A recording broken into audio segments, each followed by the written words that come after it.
Chapter 4. Left by Father. Through an unfortunate turn of events, Daddy discovered that, as a cement worker, the work was slow in Kansas City. He told us he planned to move to Florida, where the weather was always nice and opportunities for work were plentiful. He would take my 15-year-old brother with him because he had been getting into trouble with children in the neighborhood. Daddy knew that if he left him, he could end up hurt, dead, or in jail. At that time, I was 7. When Daddy left, it was just me and the 4 older kids in a house alone. The oldest child was my 14-year-old brother. My father asked his girlfriend Rose and my aunt Maddie to check on us while he was gone. He also promised to send us money for food and bills on a weekly basis. I don't recall grandmother coming around to help us during this time, but I don't know why. Since Florida was a known vacation spot, my first thought was that my father was going to Florida to vacation. But after he explained that the weather would allow him to have more opportunities to work, I understood a little better. Still, I wondered why he had to leave us. Knowing he made arrangements for people to check in on us, and that he would send money helped ease my fears, but I never felt fully comfortable about him leaving. I guess that was because I looked to him for security and protection. But because he was my father, I trusted his judgment and accepted the fact that he had to go.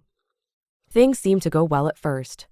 One day, Aunt Maddie brought us some home-cooked food and quilts. Rose came over once to check on us. I even came home from school one day to discover that we had a few items of food, and my sister and brother had $50. They told me they found the money under the floor in the attic. But when I look back now, I believe my father sent the money as he had promised. They were just trying to trick me. Nonetheless, even though a couple of people checked on us, and it appears my father sent some money as he had promised, after a while, the money stopped and the lights, gas, water, and phone were turned off. Even the lock on the front door was broken, leaving me feeling very afraid. We also ran out of food. I went to school most days without breakfast, wearing dirty clothes and uncombed hair. One day, my teacher's assistant combed my hair for me. I felt embarrassed about that when all of the other girls in my class came to school with their hair neatly combed. I also felt grateful and excited. She was making me look pretty. Although I felt pretty that one day, things continued to get worse.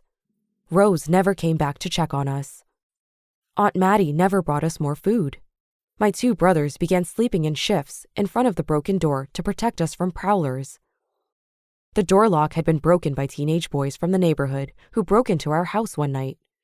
They broke a window out in the back of the house also.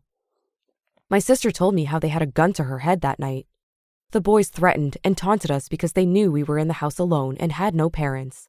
I was afraid to fall asleep every night. I feared the boys coming back and hurting us. Maybe next time, instead of my sister, it would be me. My brothers were afraid. Everything was gone. No food. No anything. Not even mayonnaise in the jar, or a potato to peel. We had been in the house for a few weeks, and the situation became more desperate until one night I remember quite well. If you enjoyed this story, please like this video and subscribe to our channel.